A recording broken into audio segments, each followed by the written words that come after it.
விஜய் போட்ட பக்கா பிளான். சுக்கு நூறாக உடைக்க களத்தில் இறங்கிய இபிஎஸ்.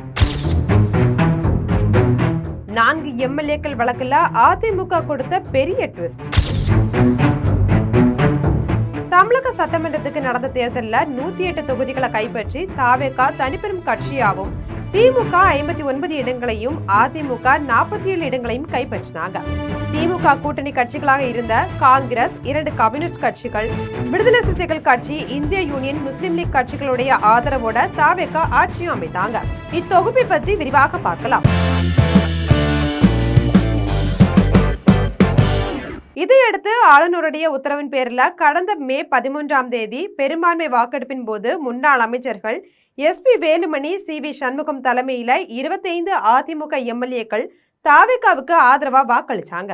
அவங்களுக்கு எதிராக கட்சி தாவல் தடை சட்டத்தின் கீழே தகுதி நீக்க நடவடிக்கை எடுக்க கோரி அதிமுக பொதுச் செயலாளர் எடப்பாடி பழனிசாமி சபாநாயகர் கிட்ட மனு அளித்திருந்தாங்க.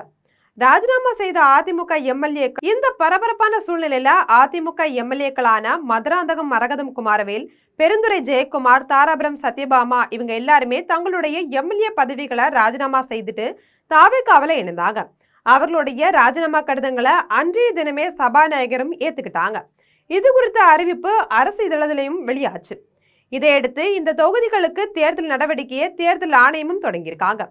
இந்த நிலையில தகுதி நீக்க நடவடிக்கை நிலுவையில் இருந்தபோது 4 அதிமுக எம்எல்ஏக்களுடைய ராஜினாமா கடிதங்களை ஏற்ற உத்தரவை ரத்து செய்ய கோரி தேசிய மக்கள் கட்சி சார்பில் அதன் தலைவர் எம்எல் ரவி சென்னை உயர்நீதிமன்றத்துல வழக்கு தாக்கல் செய்திருக்காங்க.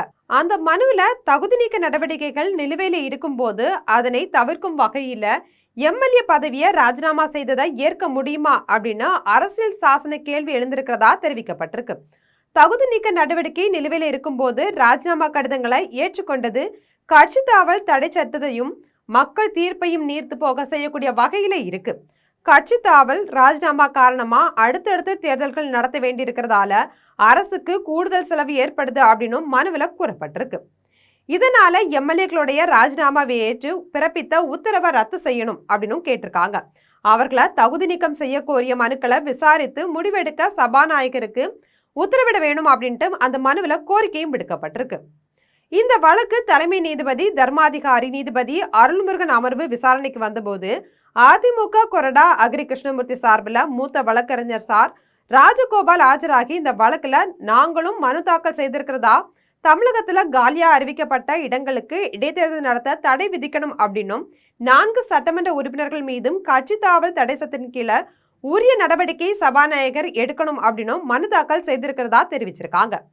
அப்போ குறுக்கிட்ட அரசு தலைமை வழக்கறிஞர் விஜய் நாராயணன் 4 சட்டமன்ற உறுப்பினர்களும் தானாக முன்வந்து ராஜினாமா செய்தார்கள் அப்படின்னும் இது குறித்து சபாநாயகர் நோட்டீஸ் அனுப்பி இருக்கிறதாவும் சட்டமன்ற விதிகளுக்கு உட்பட்டு நடவடிக்கை எடுக்கப்படும் அப்படின்னு சொல்லியிருக்காரு. இயற்கை நீதிக்கு உட்பட்டு நடவடிக்கைகள் எடுக்கப்படும் அப்படின்னும் அதுல குறிப்பிட்டிருக்காங்க. இதையடுத்து நீதிபதிகள் வழக்கு விசாரணையை நாளை மறுதினம் ஒத்தியும் வச்சிருக்காங்க. இது போன்ற அரசியல் செய்திகளை உடனுக்குடன் தெரிந்து கொள்ள ஜெம் தொலைக்காட்சியுடன் எப்போதும் இணைப்பில் இருங்கள்.